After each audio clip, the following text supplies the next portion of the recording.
Sometimes the most extraordinary moments happen on the most ordinary days.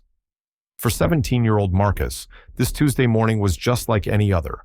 Another day of trying to survive on the unforgiving streets of Chicago.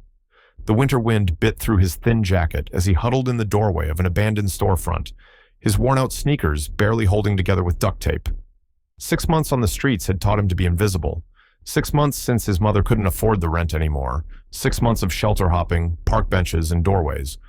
Marcus hadn't always lived this way. There was a time when he had a home, a basketball hoop in the driveway, and dreams as big as the Chicago skyline.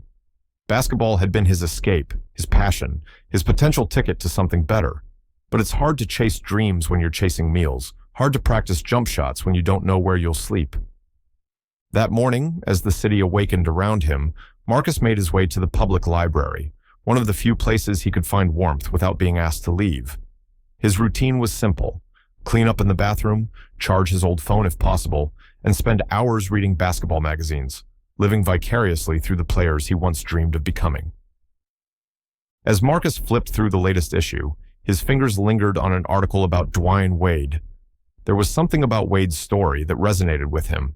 The struggles, the perseverance, the triumph against odds.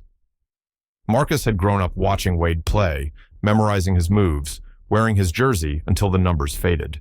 Before everything fell apart, basketball had been the language Marcus spoke most fluently. What Marcus didn't know was that fate has a funny way of writing stories we could never imagine for ourselves. He didn't know that Dwyane Wade was in Chicago that day for a community event. He didn't know that a random detour due to construction would put the NBA star just blocks away from where he sat. And he certainly didn't know that their paths were about to cross in a way that would change everything. As the afternoon sun began to cast long shadows, Marcus packed up his few belongings and headed toward a local community center that sometimes offered free meals. His stomach had been growling for hours, the granola bar he'd found in his backpack pocket, long forgotten. The streets were busy with the usual after-work crowd, people hurrying home to families, to warmth, to certainty, all the things Marcus longed for. He kept his head down as he walked, a habit formed from months of trying to avoid unwanted attention. Being young and homeless made him vulnerable in ways he never could have imagined before. Trust was a luxury he could no longer afford. Eye contact was a risk he rarely took. That's why he didn't notice the black SUV that slowed down beside him, didn't notice the window rolling down, didn't hear his name the first time it was called. Marcus. Hey, Marcus Williams, is that you? The voice was familiar in a way that didn't make sense. Marcus stopped, confusion washing over his face as he turned toward the sound. And there, leaning out of the window of the SUV, was a face he had only ever seen on television screens and basketball magazines. Dwyane Wade was looking right at him. For a moment, Marcus wondered if hunger had finally caused him to hallucinate. There was simply no logical explanation for why one of the greatest shooting guards in NBA history would be calling his name on a random Chicago street. You play at Lincoln Park High, right? I saw you at the city championship last year. You had game, man. What happened? I haven't seen you on any of the scouting reports. The words hit Marcus like a physical force. Wade had seen him play, had remembered him. Before everything fell apart, before his mom lost her job and they lost their apartment, Marcus had indeed led his team to the city championship. They had lost by 3 points, but Marcus had scored 38 that night, the best game of his life, a game he'd thought no one important had noticed. I don't play anymore, Marcus managed to say, his voice hoarse from disuse. Something in Wade's expression changed then, a recognition of something beneath the surface.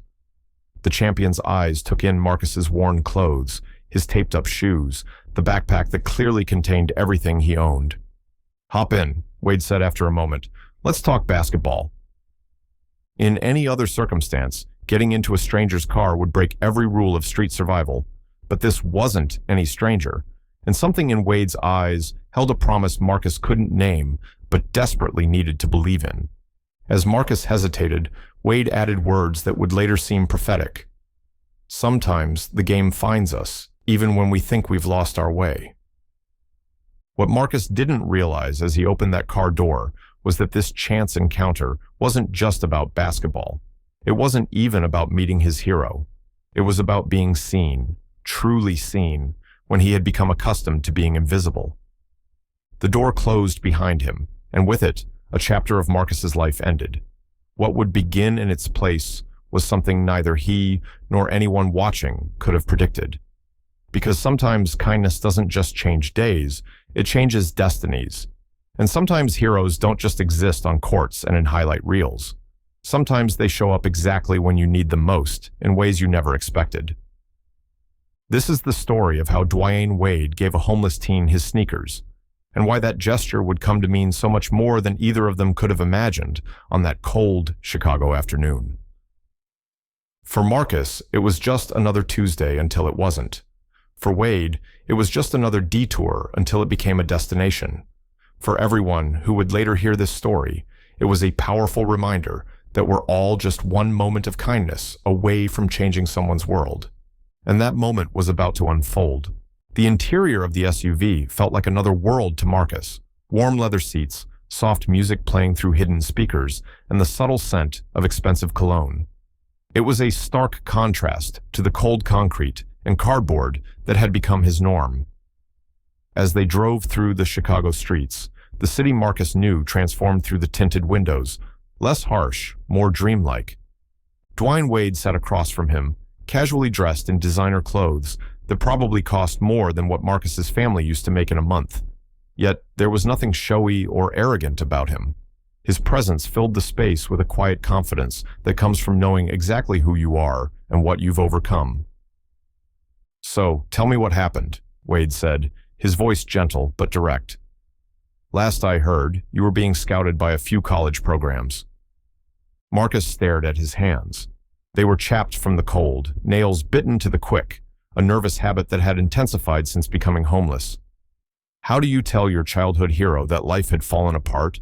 That the system had failed you? That basketball dreams seem ridiculous when you're trying to figure out where your next meal is coming from? "My mom lost her job," Marcus finally said, the words feeling inadequate to explain the cascade of disasters that followed. "Medical bills piled up. We got evicted. She's staying with my aunt in a one-bedroom apartment, and there wasn't space for me." He didn't mention the arguments, the guilt, the night he decided it would be better for everyone if he just left. Didn't mention how he'd checked in with his mom when he could, always pretending things were better than they were. Wade nodded, his eyes reflecting not pity, but understanding.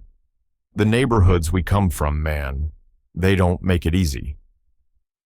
The SUV turned onto Michigan Avenue, the glamorous storefronts and well-dressed shoppers, a universe away from the Chicago both Wade and Marcus knew existed just blocks away.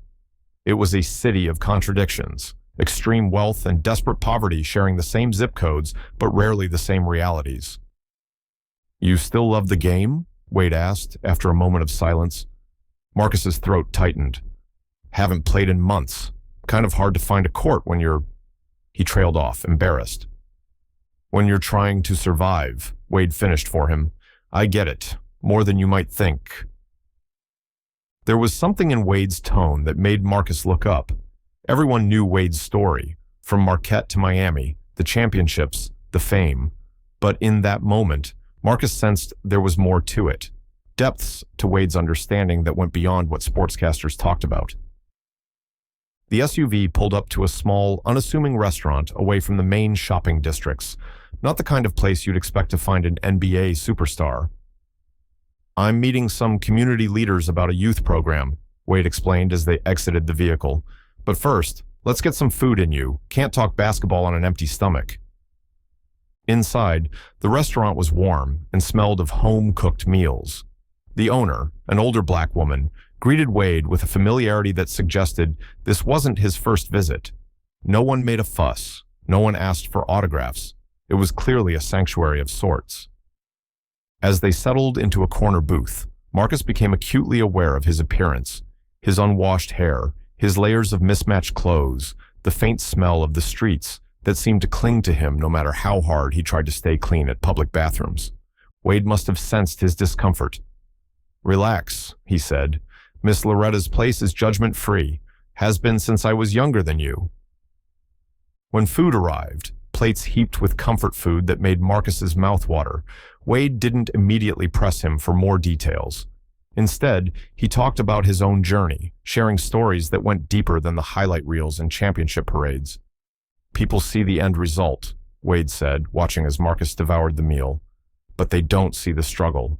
They don't see the nights I spent wondering if I was good enough, if I'd make it out, if all the sacrifices would be worth it." Between bites, Marcus found himself opening up more. He talked about the community center where he used to play, about Coach Phillips who believed in him, about the scholarship opportunities that had seemed so promising before everything fell apart. "I had a 3.8 GPA, Marcus said, a flicker of pride breaking through his shame. "Was going to study engineering if basketball didn't work out." Wade nodded, unsurprised. "That tracks with what I remember. You played smart, strategic, always thinking 3 moves ahead."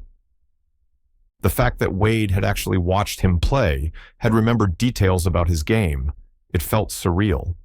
For months, Marcus had been invisible, just another homeless teen the world had discarded. To be seen, to be remembered by someone like Wade, stirred something in him that had been dormant for too long. As they finished eating, Wade checked his watch. "We've got about 20 minutes before the others arrive. There's something I want to show you." Wade led him to a back room of the restaurant where, to Marcus's surprise, several duffel bags were stored. The NBA star unzipped one, revealing brand new basketball gear, shoes, jerseys, practice clothes. "Community giveaway," Wade explained. "For a youth tournament we're sponsoring next month." He rummaged through another bag and pulled out a shoebox. The distinctive Jordan brand logo made Marcus's heart skip. Wade opened it to reveal a pair of custom sneakers, the limited edition Way of Wade 9s that had been all over basketball blogs. "These were supposed to be for a promotional thing," Wade said, holding the sneakers with a thoughtfulness that suggested they weren't just shoes to him. But plans changed. Marcus stared at the sneakers, their pristine white and red design practically glowing under the room's lights.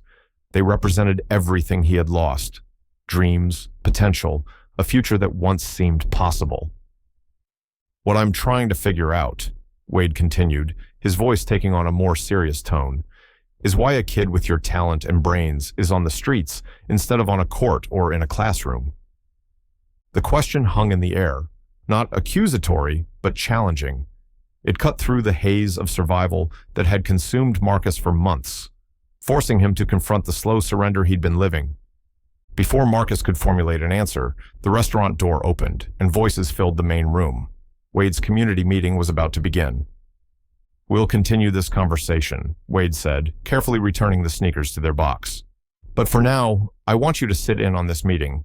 These are people who might be able to help, if you're willing to be helped." As they walked back to the main room, Marcus felt something shift inside him. For the first time in months, he wasn't just thinking about making it through the day. He was thinking about tomorrow, and that, perhaps, was the beginning of something important. What he didn't know was that the sneakers he'd just seen would soon become much more than just expensive footwear. They would become a symbol, a turning point, a bridge between the life he was living and the life he could reclaim, if he found the courage to try. The community meeting was unlike anything Marcus had expected. There were no cameras, no press, no fanfare. Instead, around a large table sat a dozen people: community organizers, former athletes, local business owners, and a couple of social workers. They greeted Wade with respect, but not reverence, suggesting a relationship built on mutual goals rather than celebrity worship. Marcus sat quietly in the corner, feeling both invisible and exposed. No one questioned his presence directly, though a few curious glances were cast his way. Wade had simply introduced him as Marcus, a talented young man I've been wanting to work with. The simplicity of the introduction, devoid of any mention of Marcus's circumstances, felt like a gift. As the meeting progressed, Marcus began to understand that this wasn't just about basketball. The group was discussing a comprehensive youth program, one that addressed everything from sports training to academic support, mental health resources to housing assistance. They talked about systemic barriers, about kids falling through cracks, about the difference between charity and meaningful intervention. Wade wasn't just a figurehead. He was fully engaged, challenging ideas, offering perspectives, pushing for accountability. This wasn't the carefully crafted public image of a celebrity doing community service. This was a man who clearly cared, who understood that his platform came with responsibility. The problem with most programs, Wade was saying, is they're built on the assumption that these kids just need to want it enough. But desire isn't the issue. These young people want better lives. What they lack are pathways, realistic, sustainable pathways that acknowledge the actual obstacles they're facing. A woman across the table, Marcus later learned she was Dr. Turner, a psychologist who worked with at-risk youth, nodded emphatically. Exactly. We're asking teenagers to overcome systemic failures through sheer willpower, then blaming them when they can't. Something in those words resonated deeply with Marcus. For months, he'd been carrying the weight of his situation as a personal failure. Despite knowing intellectually that circumstances beyond his control had led him here, shame had become his constant companion. Hearing these adults, successful, respected adults, acknowledge the systemic nature of struggles, like his felt like permission to breathe. As the meeting continued, Marcus found himself leaning forward, absorbing every word. They discussed funding challenges, partnership opportunities, metrics for success that went beyond numbers and photo ops. It was complex, nuanced, and profoundly hopeful in a way that didn't feel naive. At one point, a question was raised about reaching the most vulnerable youth, those who had already fallen through every safety net. That's actually something I wanted to discuss, Wade said, his gaze briefly flickering toward Marcus. We talk about intervention, but what about re-engagement? What about the young people who've already been failed by the system? How do we rebuild trust with someone who has every reason to believe that promises are meaningless? The question hung in the air, not rhetorical, but genuinely searching. Marcus felt a tightness in his chest, recognizing himself in those words. How many times in the past 6 months had well-meaning people made promises they couldn't keep? How many programs had turned him away because he didn't have a permanent address or proper ID?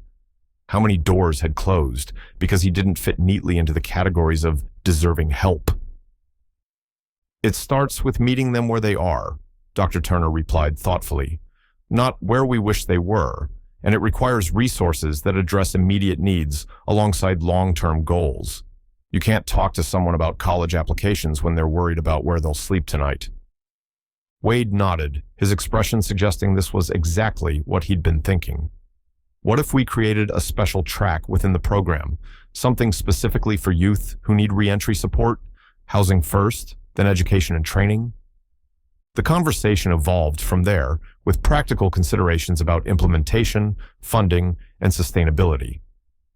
Marcus listened, experiencing a strange sense of witnessing his own potential future being sketched out in real time, not as a charity case, but as part of a thoughtful approach to complex problems. When the meeting eventually wrapped up, people exchanged contact information and action items. A few approached Wade for brief private conversations before departing. Throughout it all, Wade kept Marcus in his peripheral vision, as if making sure he was still there, still engaged. Once the room had cleared, Wade returned to where Marcus sat, now nursing a cup of hot chocolate that Miss Loretta had quietly delivered during the meeting. "What did you think?" Wade asked, taking the seat beside him. Marcus hesitated, organizing his thoughts. "It wasn't what I expected," he admitted. "It wasn't performative." Wade's laugh was genuine. "Yeah, those kinds of meetings don't help anybody but the people wanting to feel good about themselves." He paused, studying Marcus. "You followed the conversation well. Had some thoughts of your own, too, I could tell." "I didn't want to interrupt," Marcus said. "Next time, I hope you will," Wade replied, the casual mention of next time landing like a promise. "Your perspective is valuable. You understand realities that some people in that room can only theorize about." The validation in those words, the suggestion that Marcus's experiences, even the painful ones, had worth, touched something deep inside him. For so long, he'd seen his homelessness as something to hide, to overcome, to erase from his story. The idea that it might actually give him insight, might make his voice important, was transformative. Wade checked his watch. "I've got to make an appearance at a sponsor event," he said, sounding genuinely regretful. "But I want to continue our conversation tomorrow. There's a community center on 43rd Street with a decent court. Meet me there at 10 a.m.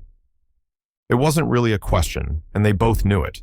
It was an invitation back into a world Marcus had reluctantly left behind, the world of possibilities, of futures, of basketball. "I'll be there," Marcus said, his voice steadier than it had been all day.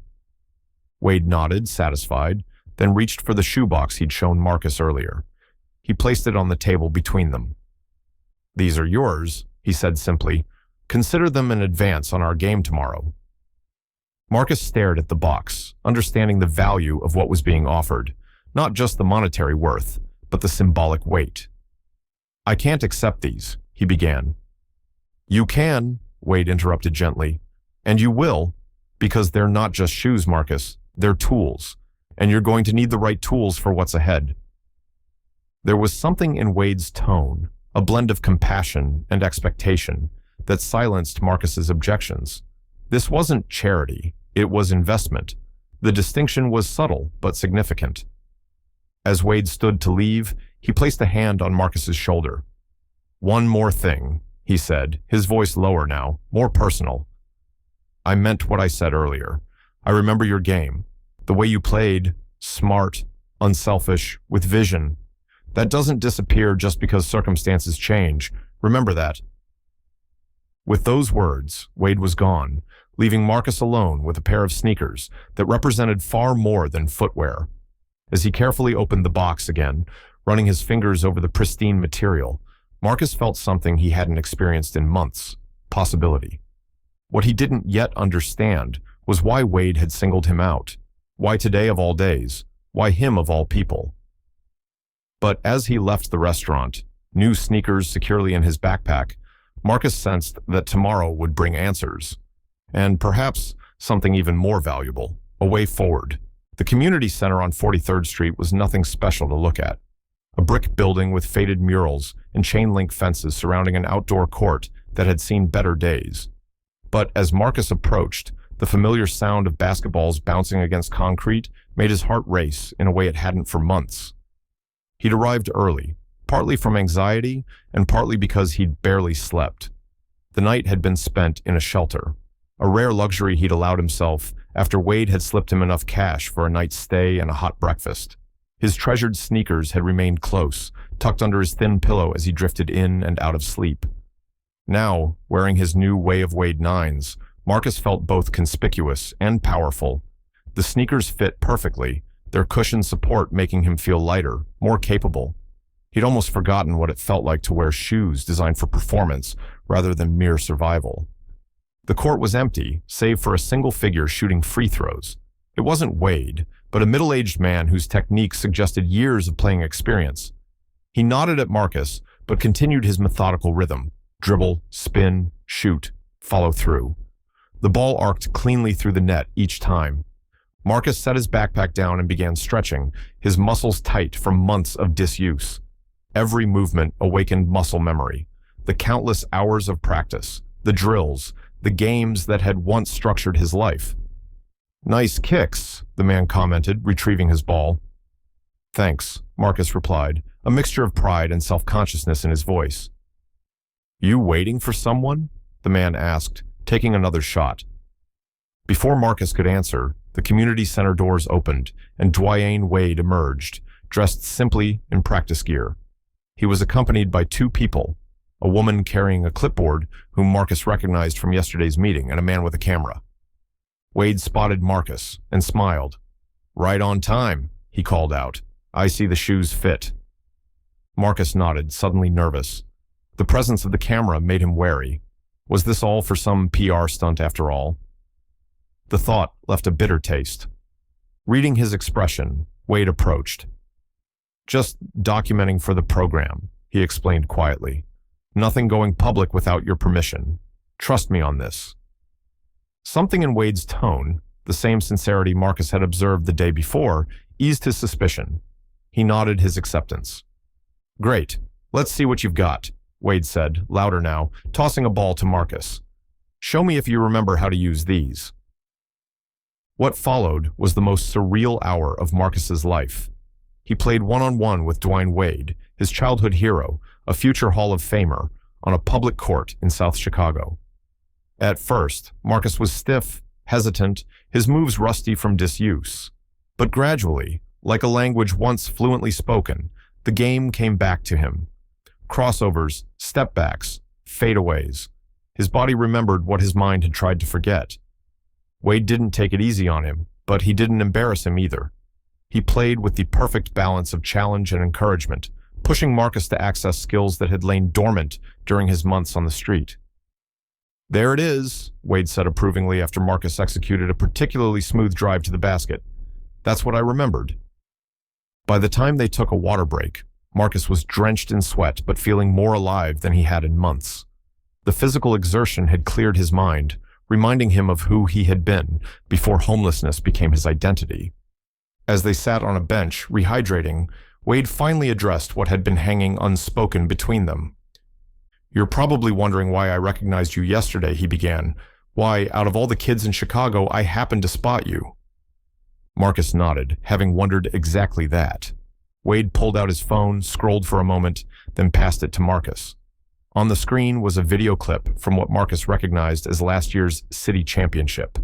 The camera followed a particular sequence of play, Marcus stealing the ball, orchestrating a fast break, then delivering a no-look pass that led to an easy basket. "Coach Phillips sent me this," Wade explained. "He's been sending me clips of promising players for years, asking me to keep an eye out for special talent that might get overlooked by the usual scouting routes." Marcus stared at the screen, at the version of himself that existed before everything fell apart. The confidence in his movements, the joy evident even in the grainy footage, it felt like watching a stranger. "When I saw that clip," Wade continued, "I made a mental note to check on your progress. Then life got busy, and I forgot, until I saw you on that street yesterday. It wasn't random, Marcus. I recognized you because you were already on my radar, because you have something special." The revelation stunned Marcus into silence. All this time, he'd thought himself forgotten, invisible, just another statistic. The idea that someone like Wade had noticed him, had remembered him, had been looking for him, it rewrote his understanding of his own value. "But that's not all," Wade said, his tone shifting slightly. "Those sneakers I gave you yesterday, there's something you should know about them." Wade glanced toward the middle-aged man who had been shooting hoops when Marcus arrived. The man had been quietly observing their game, and now approached at Wade's nod. "Marcus, this is Michael Robinson, Coach Robinson to most." The man extended his hand, which Marcus shook, confused. "Coach Robinson runs an elite basketball academy in the suburbs," Wade explained. "Full scholarships for exceptional talent, housing included." Marcus's heart skipped a beat, understanding beginning to dawn. "Those sneakers you're wearing," Wade continued, "they were mine, not just my brand. They were my personal pair from my rookie season." Marcus looked down at the shoes in disbelief. They appeared brand new, pristine. "I've kept them all these years as a reminder of where I started and how far I came," Wade said. "They represent possibility to me. And now they belong to you, along with something else." Coach Robinson stepped forward. "Dwyane told me about your situation, asked me to come evaluate you myself. Based on what I've seen today and your game footage from last year, I'd like to offer you a spot at the academy. Full scholarship, room and board, academic support, if you want it." The world seemed to tilt around Marcus. This couldn't be real. These opportunities didn't happen to kids like him, kids who had fallen through every crack in the system. "Why?" The question escaped before he could stop it. "Why me?" Wade's expression softened. "Because 15 years ago, I was one question away from being you, one missed opportunity away from a completely different life. Because talent and potential shouldn't be wasted due to circumstances beyond your control." He paused, his gaze intensifying. "And because those sneakers aren't just about basketball, Marcus, they're about walking a path. My path started with someone believing in me when I couldn't believe in myself. Now it's your turn." The simplicity of the statement belied its profound impact. In that moment, Marcus understood that Wade wasn't just giving him shoes or even an opportunity. He was passing on a legacy of belief, the same belief that had transformed his own life. The academy has connections with college scouts, Coach Robinson added, and we work with families too. We can help get your mom into stable housing, connect her with job resources. It was too much to process. Marcus felt tears threatening and fought them back. I don't know what to say. Say you'll try, Wade replied. That's all anyone can ask. As the reality sank in, Marcus realized that the sneakers on his feet represented something far greater than their monetary value. They were a tangible symbol of possibility, of second chances, of the difference that can be made when someone with means and platform chooses to see someone who has been rendered invisible. In that moment, on a humble court in South Chicago, a cycle was both completing and beginning. Wade had once been a young man with potential whose life was changed by belief and opportunity. Now he was passing that forward, creating ripples that would extend far beyond this day, far beyond these sneakers. For Marcus, the journey ahead would not be easy. Trauma doesn't disappear overnight. Trust takes time to rebuild. Dreams deferred require courage to reclaim. But as he looked down at the sneakers that had once belonged to his hero, sneakers that now carried his own footprints, he knew he had been given something invaluable, a path forward. And sometimes that's all any of us need to find our way back to ourselves. The story of how Dwyane Wade gave a homeless teen his sneakers isn't just about footwear or fame or charity. It's about recognition, truly seeing someone when the rest of the world has looked away. It's about understanding that sometimes the most valuable thing we can offer another human being isn't material at all, but rather the belief that they matter, that they deserve a chance, that their story isn't over. In a world that too often measures worth by possessions, position, and power, it's a reminder that the most meaningful gifts are those that acknowledge our shared humanity and the potential that exists in each of us, waiting to be recognized, waiting to be unleashed, waiting for someone to say, I see you, I believe in you, now walk your path. The sneakers were just the beginning. If this story touched your heart, hit that subscribe button and turn on notifications. Have you ever experienced a moment when someone believed in you when you couldn't believe in yourself? Share your story in the comments below. And remember, sometimes the smallest act of kindness can change someone's entire world. Thanks for watching.